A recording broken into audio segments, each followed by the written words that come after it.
Cam, you've had such a camaraderie with your two teammates who are also going to be drafted real high. What's it going to be like, you think, for all three of you guys going forward for the next 10, 15 years in this league? Yeah, I mean, I think it'll go really well for all of us. Obviously, they're two phenomenal players, and their work ethic is, like no other. I mean, I wish them the best, but we're all going to just go out there and do what we do. Zion was sort of teased that night of the TV production. Were you guys teasing him as well? No, I mean, he had a lot of, he was already embarrassed enough, so just being there for him, just being by his side. What's the hardest question you've been asked in an interview with the team?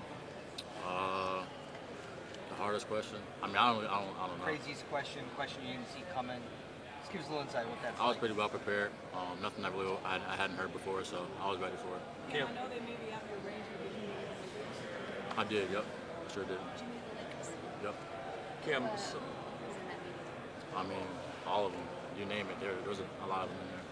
Cam, some people feel like you dropped a little bit in the rankings of the draft order based on not having as productive of a freshman season as you'd hoped. Do you think through the individual workout process you'll be able to move back up the draft board and show people what you're made of? Yeah, I do think so. I mean, I've been doing a ton of workouts and just trying to get back to who I really, I think I can be, who I am, and I feel like once I show that, I should definitely move up.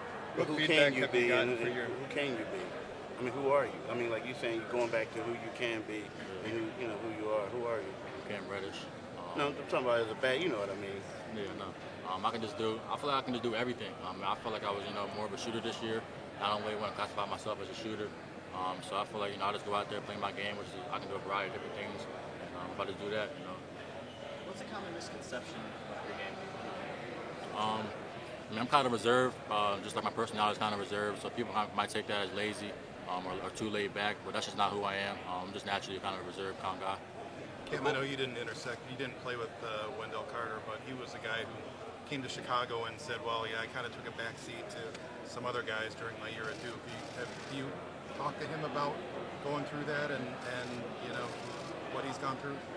Me and Wendell are really good friends, but no, I never talked to him about that before. I never thought to.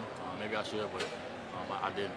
How about being teammates with him next year? Do you like what the Bulls are putting together in terms of a nice young team, and how do you think you might be able to fit with that group? I mean, yeah, absolutely. I mean, obviously he's a tremendous talent. I mean, they have a ton of good players there, and a young group. So it would definitely be a spot for me. There were a couple of Cavs, I'm not going to name them, but earlier in the year they thought that you had the chance to be the best pro of those three guys. What's the question? There's no question, just I wanted to know what you thought of that statement. I think so. What are you looking to take the most out of this week? I'm just trying to learn about the NBA and the NBA process. How to deal with all the the media and just dealing with a lot of different things that the NBA brings, and it's been fun.